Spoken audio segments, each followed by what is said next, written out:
Ladies and gentlemen, welcome to my channel. My name is Memo, and today I'm going to be showing you something you would have never thought unless you read the thumbnail, and because the thumbnail tells you exactly what I'm going to show you. So I'm going to be showing you guys the Lolli Mate. The thing about the Lolli Mate is that it's not an extremely rare checkmate pattern, but I've played over 7,000 games and I've only been able to do it once.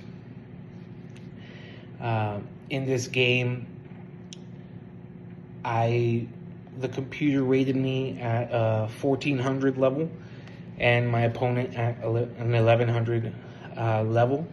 There's many ups and downs to this game, but y'all are going to want to wait till the end to actually see the Lolli Mate so that y'all can replicate it as well.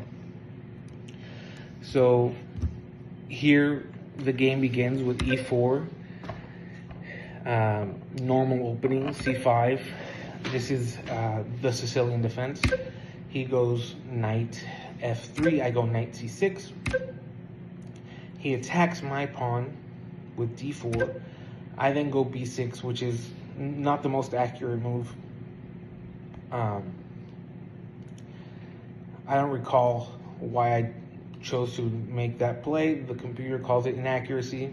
I might say a little bit different. Maybe it's a little bit of flexibility here. So he, of course, does a sensible thing, kicks out my knight. I have to move my knight to a5. He moves his bishop to f4. I go e6. He takes e6. I take e6 with my f-pawn. Then he goes knight c3. And I go knight e7. And this next move, I'm not entirely sure why he made this move. It beats me still to this day. The computer rates it as a miss. So he moves the queen to d6. A very aggressive move with the queen, but not a very sensible. He's not really attacking anything. He's obviously opening up a path to castling his king queenside, but I make a simple move, developing move of knight g6, and that opens up my bishop to attack his queen. At this point, he needs to move his queen, but he doesn't, so he castles, and it's a simple arithmetic problem here. 9 is more than 3, so trading my bishop for his queen is a no-brainer, really. He takes my bishop with his bishop. Bishop takes d6. I go bishop b7. He goes bishop b5. Now all of his pieces are coming out to attack. He is being ultra aggressive here. I guess since he lost his queen, maybe he chose to go all in. I mean, it doesn't really help him, but I have to defend, of course, and I instead of castling, I choose to move my king out of the way. I move my king to f7. He then attacks my king with knight e5. I take his knight with my knight. He takes my knight with his bishop. I go bishop c6, trying to trade off the knights. It's you guys want to remember that when you are up material, it is worth trading down. It's worth simplifying the chess position since you are up material. For him, it's not recommended. He should try to get some counterplay. He should try to get some kind of material advantage using tactics and defensive play, but he chooses otherwise and begins to trade down. He moves his rook to d6. I take his bishop. He takes my bishop with his knight. I go knight c4, attacking his rook and his bishop. He moves his rook back to d3. I'm trading down. I'm a cleanup. It's worth it. And I take his bishop, right, and he moves his knight to an extremely great square for the knight. I'm not gonna lie, it's a very offensive square protected by the rook, attacking my king or checking my king. I have to move my king to g6. He attacks again my king. He checks it with rook g3. I then go to f6, and now he attacks my knight. He attacks my knight with a pawn, and well, I choose to move my knight, attacking his knight, and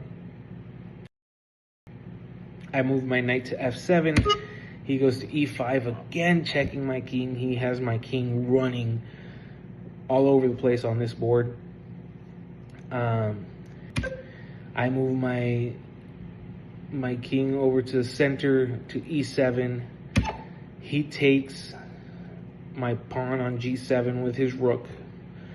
I then move my rook to f8, protecting the knight. He has an X-ray attack on my king with, I don't know if it's an X-ray attack or a skewer, but he's attacking my king through my knight.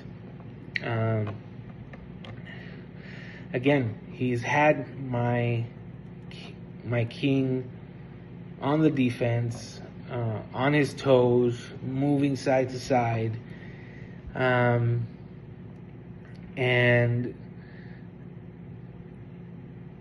at this point I have to start thinking, okay, well, how do I attack? You know, I have all my pieces playing defense. What are my attacking options? And this is where, when I start thinking this, is when the game starts to shift. It starts to, I begin to get a momentum. I begin to get the upper hand, right? He moves his rook, again, centralizing his rook. Great move here, getting his last piece involved. But I think it's a little too late here. I move my pawn to a5, and he moves, attacking my queen. But with that attack of my queen, it allows my queen to get into a more active square. Not the most active, but it's starting to allow my queen to be in a more open area, more squares available to her. He moves his knight back to d6. I move my a pawn to a4. Again, this is foreshadowing that beautiful mate that is coming, that I want you to watch, so make sure y'all are still tuned in.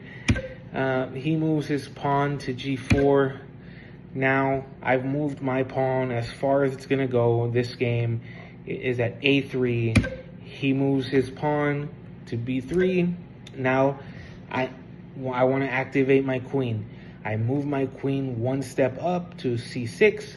Now it has the most powerful diagonal on the board. Well, one of the two most powerful diagonals on the board, on c3.